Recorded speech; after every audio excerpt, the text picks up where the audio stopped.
Welcome to the You Are More podcast. I'm Blaine Ledbetter. And I'm Laken Stewart. If you're looking for an authentic community that shares the truth of the gospel and the truth about life, you've come to the right place. We believe that you are more. You're more than motherhood, more than your ministry, and more than your career. Grab a cup of coffee and listen in to hear the truth about what it means to find your identity in Christ through every season of life. Welcome to the You Are More podcast.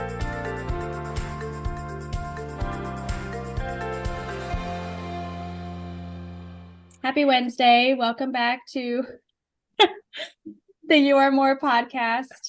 Today, tell them what we're going to be talking about, Blaine. Well, we're going to take a hard left because, last week we talked about toddlerhood and meltdowns and the drama that toddlers can bring. All the drama on themselves.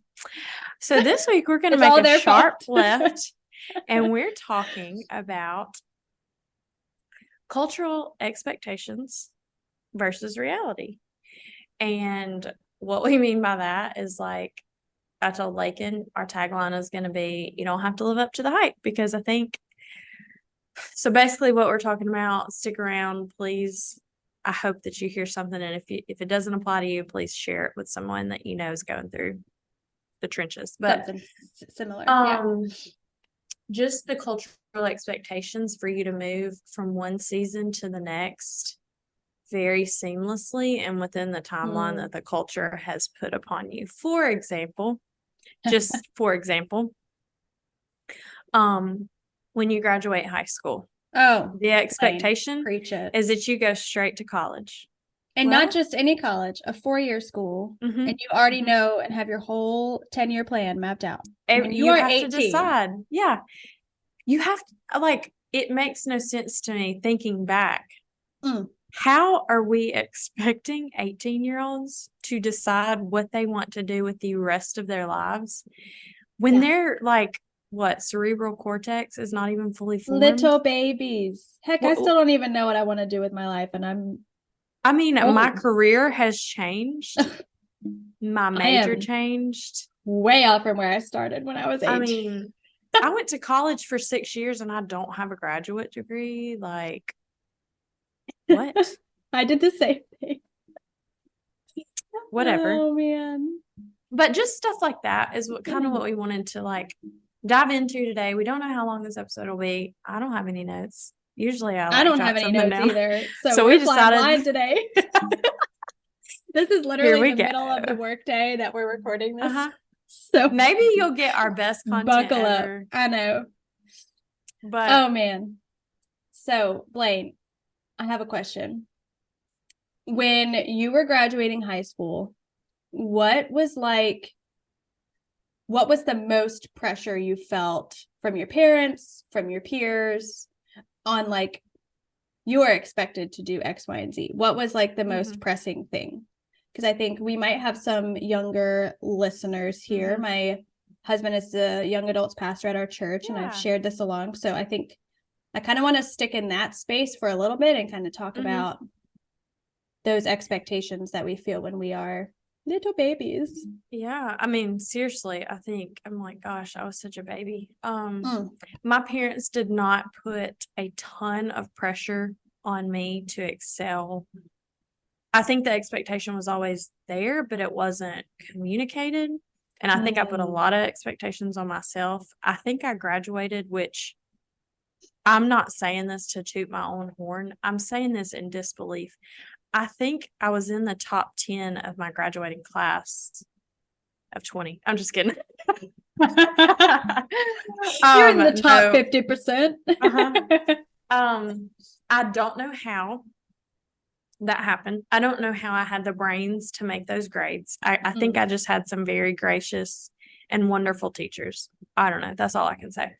But I do and know that the expectation was that, hey, good grades, community involvement, school involvement is going to get you scholarships, because that's how you're going to pay for college.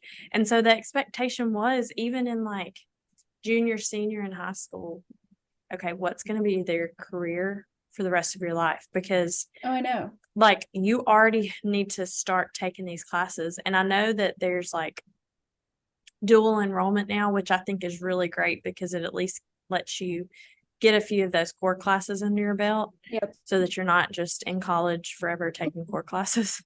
But it really was like you've got to decide, and you've got to decide now, because if not, you're going to waste your time and money in college. When really, I mean, I don't think there was any pressure really from my peers. I was friends with everybody that I ended up going to college with, because I mean, for most people in my small town, they went to one of two community colleges really locally, because we didn't have big universities in our town. They're about an hour away. There were a handful that went to the big universities, which was fine. That's like what they chose, what they could afford, what they wanted to do. But for me, I was like, okay, we can afford community college, and that's great. And it was all paid for. Like, I didn't pay for college for many years, thank goodness. But yeah, then, of course, what fate, luck, whatever. I mean, I changed my major because, like, I was going through different seasons of life. Yeah. And you're just, man, I still don't know how I got through the pressure of ACT. We didn't have to take SAT, but just all this prep for college and applications. I just kind of knew I was going to one little community college. It's got a pretty high acceptance rate, I think. And so that wasn't a pressure, but just to decide what I wanted to do for the next 50 years. It's impossible. Why? Yeah. Yeah. Gosh, I remember sitting in 8th grade, and we had to it was towards the end of my 8th grade school year, and we had to map out what classes we were going to take every year of high school. I remember that. And then kind of map out what we were going to do after high school. Mind you, 13 years old, 14 years old. Wow. There was literally no way. And I just remember thinking I had these aspirations of going to the arts academy, which I ended up doing for voice, and then going to school for voice. And I ended up doing that. But it was I really put myself in a box of, this is I really put so much pressure on myself to excel that no one really had to do it for me. Yes, I felt like I had to go to a 4-year big school, or I had to go to a really esteemed undergrad in order to impress people, because my Enneagram 3 is I have to impress everybody. No. And so similar to you, I was valedictorian of my high school class. No idea how that happened, other than I took a bunch of weighted courses and got A's in all of them. That's literally it. And I was shocked that I was even valedictorian, because there was one dude that got into Yale in my class, and I was like, that was not me. And I got into a little liberal arts college in South Carolina. But yeah, I just remember sitting in 8th grade, and when you're in that moment, you're so excited because you're thinking about what you want to do, hyped. And you're not really overwhelmed by it. Maybe I was stressed out a little bit at age 14 about the rest of my future, but it's really when you start to live out the path that you have expected for yourself, and that you have told yourself you're going to do, is kind of when, what hits the fan, and you're well, this wasn't in the cards for me. So I went to undergrad for vocal performance. I'm a classically trained vocalist, and that was my path. I was going to sing professionally. I was going to do all those fun things. And it ended up where that, I got into the program and was excelling in it, and had some voice issues, vocal health wise. And my whole life trajectory changed my sophomore year of college. And I was distraught by it. I had to change my major, and couldn't finish my voice degree because I was so far behind, because I was so sick my freshman year with vocal health issues. And that's because I pushed myself so much in high school to excel in voice. So really I did it to myself, truthfully. But yeah, I just remember like the weight of expectation I put on myself was so much greater than the weight of any expectation that anyone had ever put on me. Yeah. So if that's you and you feel like, gosh, I have so many expectations for myself and I'm not excelling at them, or I'm not meeting those expectations, gosh, there is so much grace for you, because I think we have these like 5-year, 10-year, 15-year plans, and 9 times out of 10, like none of them come to fruition. No. And that's not your fault or anyone's fault. It's just how life goes. Yeah. If we believe in the sovereignty of the Lord, it's worked out exactly how it was supposed to all along, without us controlling anything.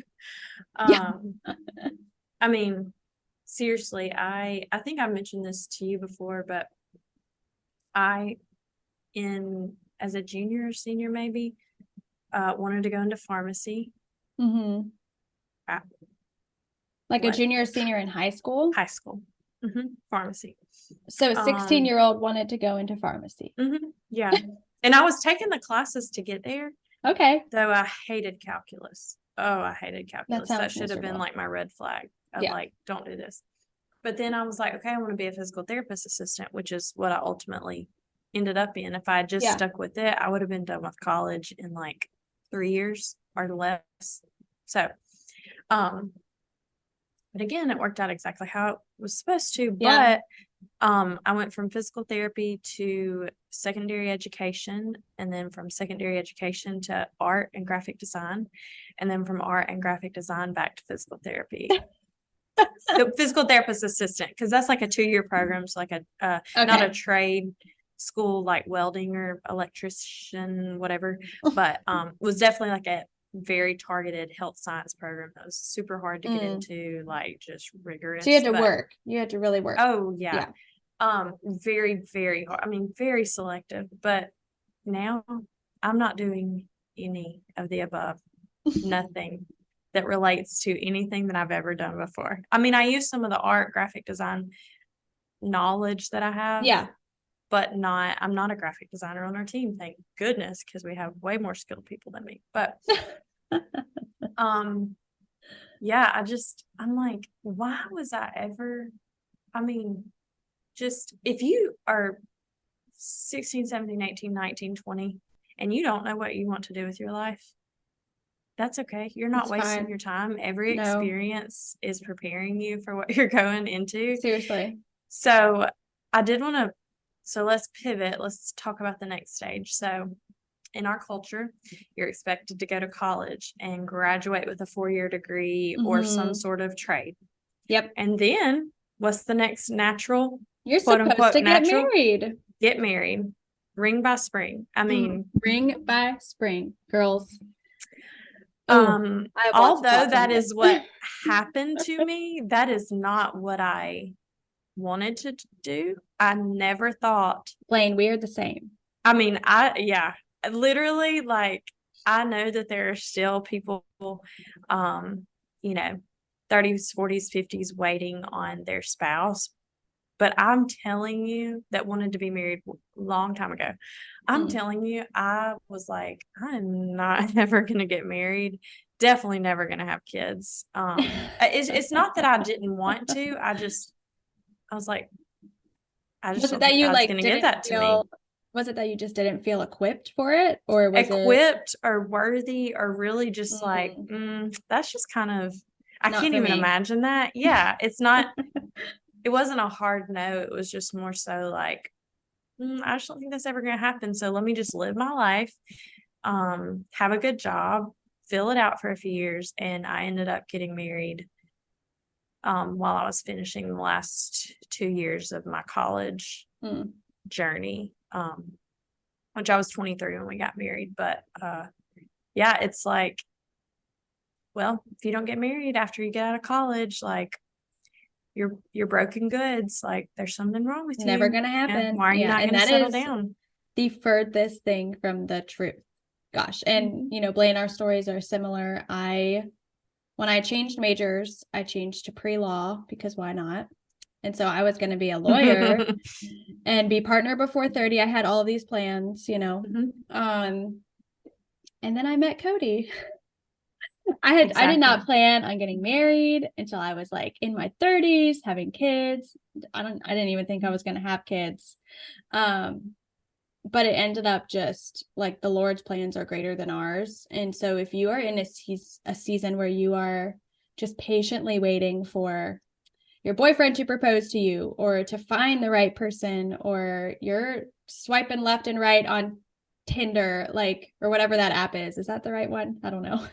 Hinge, Bumble, Hinge, Tinder. all the I don't things. know. I hear these things from my single Yeah, ladies same. friends, and I'm like, I'm glad I'm not. I Yeah, I mean, could praise not. Jesus for his provision. Seriously. But if that's you in the waiting, God sees you and he has plans for you.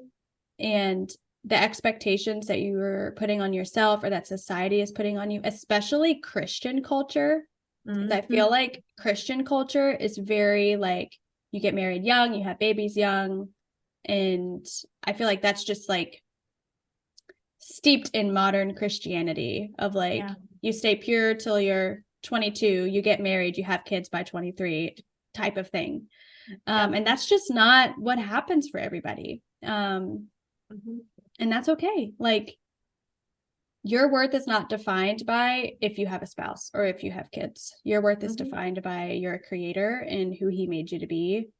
Yeah. So yeah. I mean, just our podcast title is You Are More. You are and more. So even this, like, yes. You're more than the stage of life that you're in. You're more than your college degree or the lack thereof. Like, yeah. There are a lot of people in our country and around the world who are serving others, who are in incredible, like, sacrificial, nitty-gritty jobs that never went to college. Yep. And they're still doing some really, really, really awesome work. Even, and I know we've said it before, like, even if you are, you know, bagging groceries or working the checkout line, like, that's still serving others. And that's still a purpose that you're there to greet somebody with a smile, even on the days you don't feel like it. But yeah, marriage, man, the expectations just, and maybe it's like more of a, like you said, like Christianity. Maybe it's more of like a church tradition. I don't even know, but I think it's especially in the South, like, this is a hot topic, but I think it's steeped in purity culture, truthfully. gosh, like that's a whole other that's a whole other podcast topic. I'd love to bring that up at some point. But I do think the whole idea of getting married young, like, it's because you're just waiting. And and like if you didn't wait, like that's that's between you and the Lord. But like I don't know, I think it is like the expectations for Christian marriage when you are young is just steeped in that purity culture that is just icky and not serving.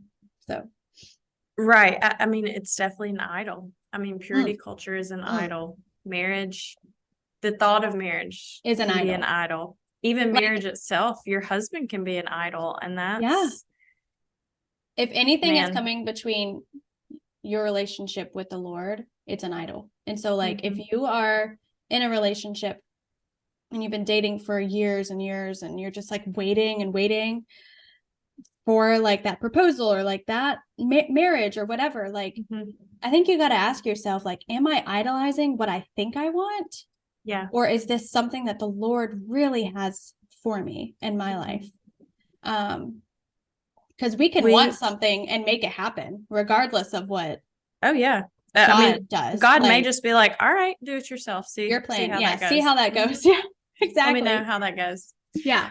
I remember being in a small group with several ladies a few years ago, and we talked about this often, like just how each of us thought constantly because of the emphasis put on it. But like, what's your next season? What's your next thing? Like, okay, you've gotten married. All right, kids are next. Okay, now you've had kids. Now there's another kid. All right, now you've done this. And so it's like, okay, you bought one house. Now let's buy another house. Okay, you've gotten it. I mean, it's always looking ahead to the looking next to thing. something more. And it does not emphasize contentment in your current Gosh, I feel circumstance. that like so deeply in my soul. Like we just moved. And so like we moved in like a snap. Like we moved 3 months. Quickly, yeah. Like 3 months ago, we didn't know we would be living in Illinois. And so like now that we're semi-settled, I'm like, okay, what do I have to look forward to next? Right. Like what am I expecting next? And I'm like, I just need to sit in this moment, because we are like, as a society, we are always looking for more and more and more, and the expectation is more and more and more. Like you have to do more, you have to buy more, you have to be looking towards what's next all the time.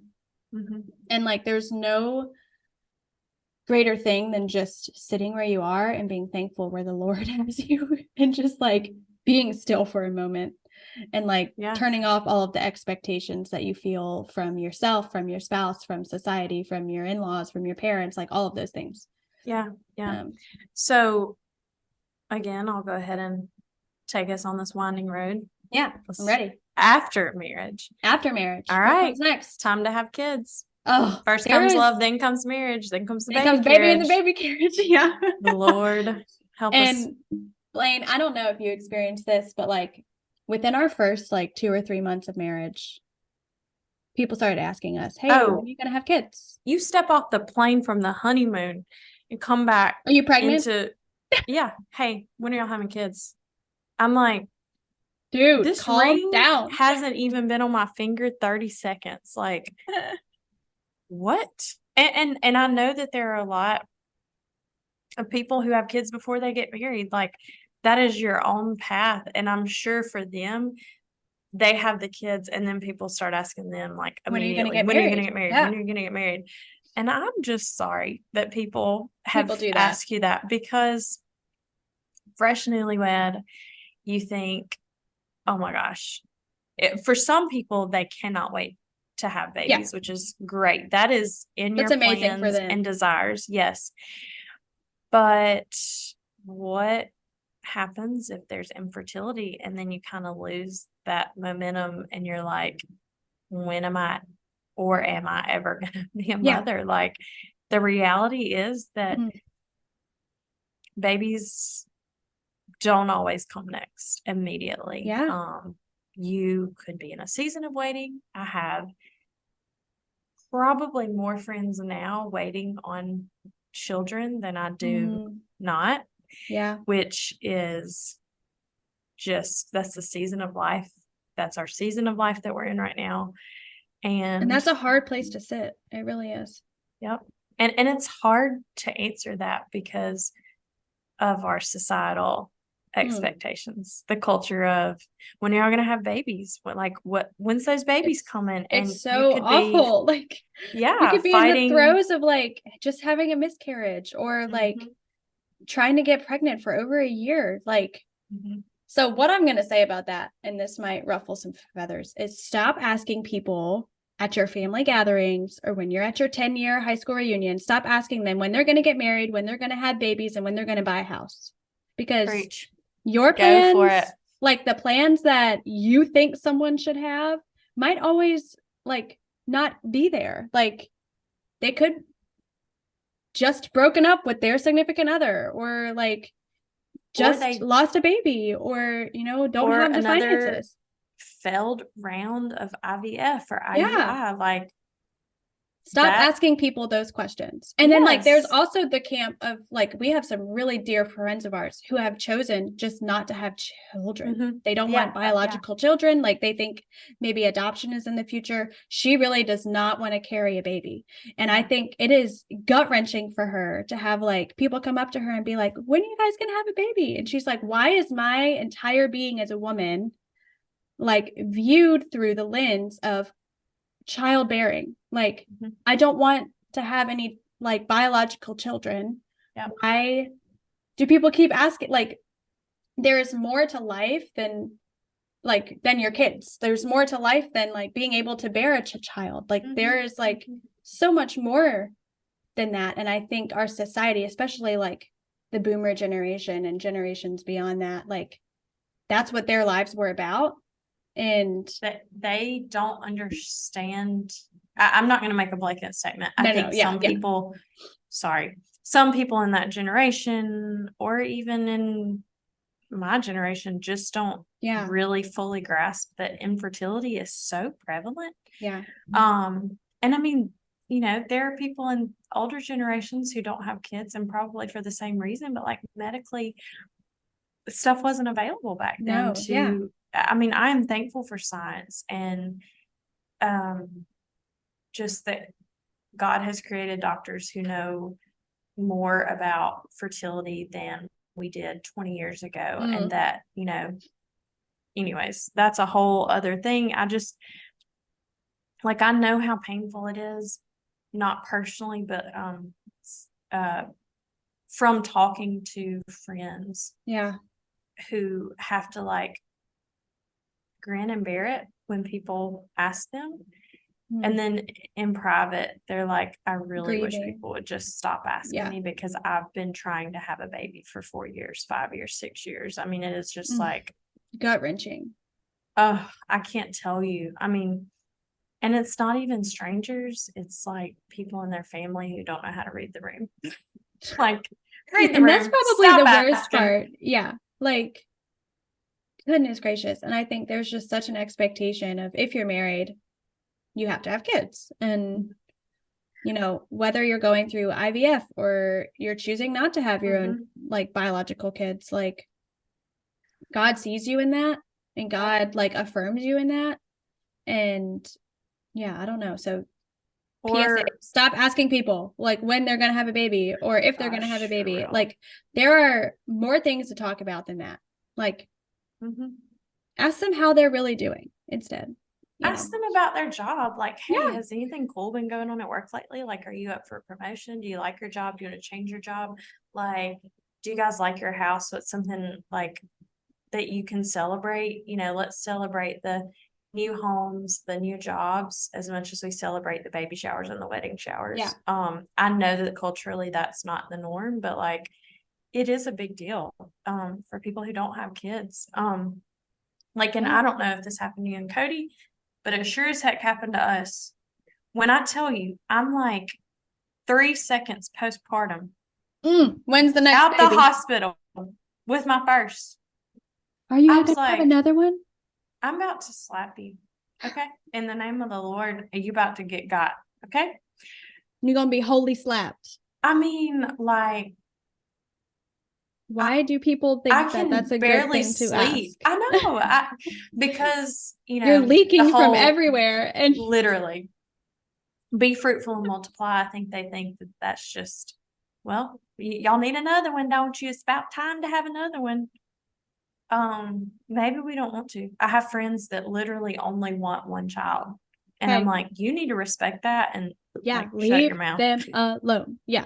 And it's like you have one kid and like that's great and all, but then everyone's just looking for the next thing again. And it's just like, when do we just as a society take a break and just be like, do we as humans and a people group that loves the Lord, when can we just be like, do we always have to be thinking, you know, like in our society because of consumption and just the need to be on the go, looking to the next thing. I mean, I love to dream as an Enneagram 7, and I'm trying to pull this out of my husband more, and he's doing, I'm the dreamer and he's the doer, but I love to dream, but not necessarily like, I'm not looking for our next house right now.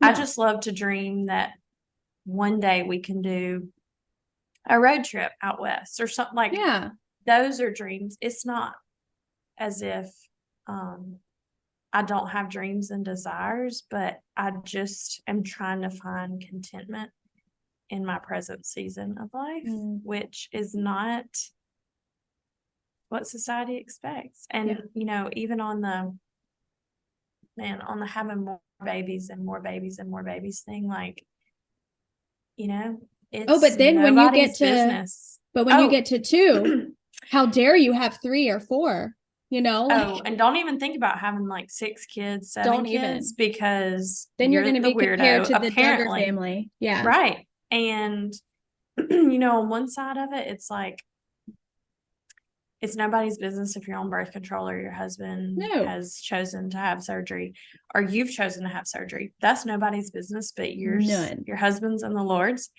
But then on the flip side of it, it's like there is a very real thing called secondary infertility that Yeah. several friends have had, and they're like, yeah, I had one or two, but now I can't have any more because just like some crazy unknown Yeah. reason. Oh, yeah. Or they've chosen like mentally, this is best for our family. Yeah. And so it's nobody's business, like what you choose to do. God convicts us all of different things. And if we were all convicted of the same thing, we'd all be like, I don't know, Stepford Wives. You know, like all these robots convicted about the same thing, doing all the same things, Seriously. you know, whatever. So that's it's okay to be Yeah. where you are, season, choices. Oh, yeah. So then, Blaine, after you have kids, expectations. There are so many, it doesn't matter what you choose, whether you choose to stay home, whether you choose to go back to work, whether you work from home, whether you send your kids to daycare or school, or whether you homeschool your kids or send your kids to public school. Like, it doesn't matter what you do. Someone has an opinion about it. Oh, and it's going to let you know. 1000%. Like, how dare you go back to work? Don't you love your children? Or, gosh, don't you want to bring in money for your family? Why aren't you working? Like, it's those things that just irritate me so much. It drives me crazy. Yeah. So post having kids, so I mean, really the season that you and I we're both are yeah, in. we're both in this. Not totally post having kids, like we're just in the thick of like we're raising babies. Raising kids, yep. But I do think you're right. Like I think the next thing that society expects you to do is, okay, you've got to make decisions about the activities that they're in. Where's your family going to live for the best school system? Where are you even going to send them to public jobs? school? Yeah. Yes. Are you going to homeschool? Are y'all going public, private? So, and I am literally just like, we're just chilling out right now. Our kids are not involved in any activities. We've kind of taken a gap year. Yeah. Our kids did all the like fall You've got to just calm down. Yeah. Yeah. And so I'm like, we're just kind of being right here, right now. And what's next for us? I don't know. God can tell us. It's literally like we're open hands. What do you think, Lord? So I know. Gosh, that's kind of where we are too.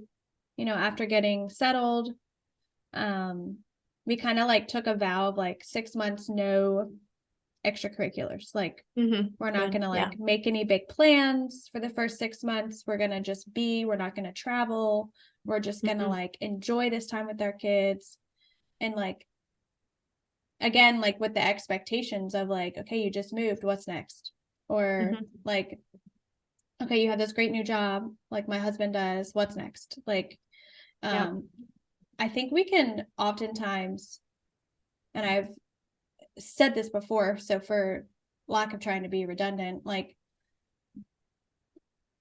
when we are in a new season of life and we're asking ourselves what's next, like 2 seconds after we get into the season, I think that's a sign that we just need to sit and be and just soak it all in, because odds are like you're never going to have a season like this again where you're in transition and can just be.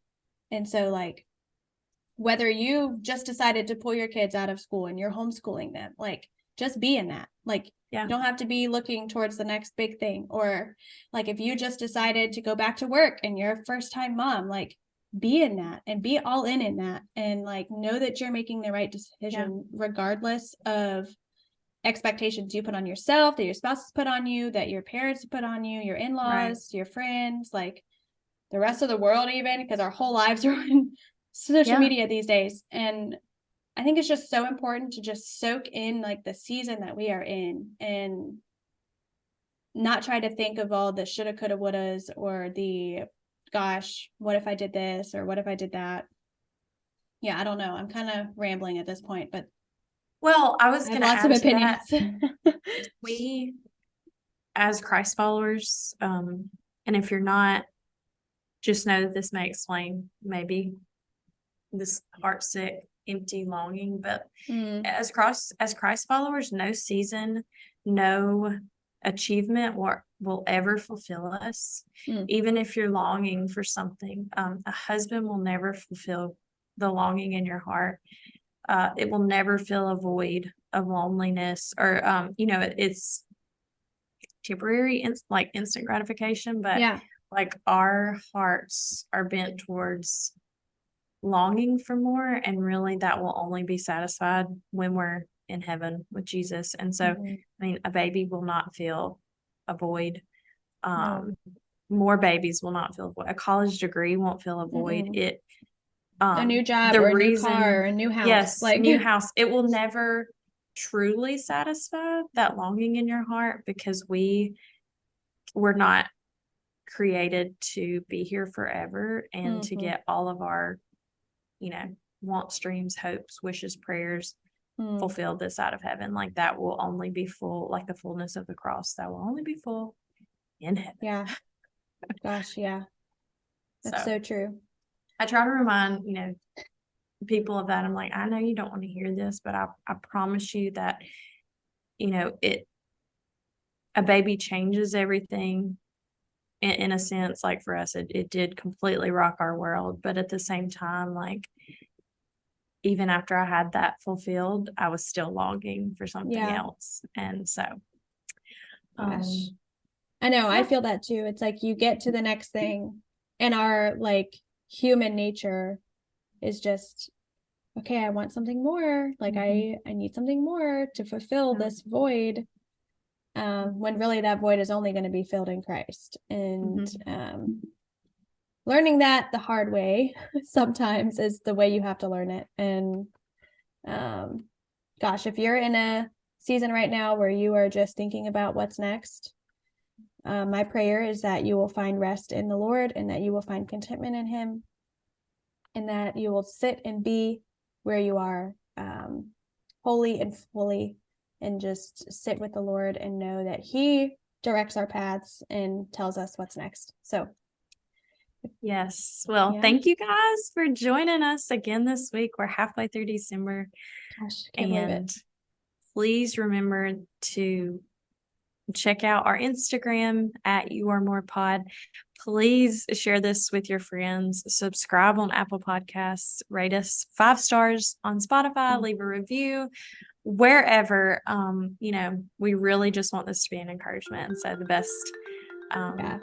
best thing you can do is share it with others and spread the word. So we'll see you guys next week.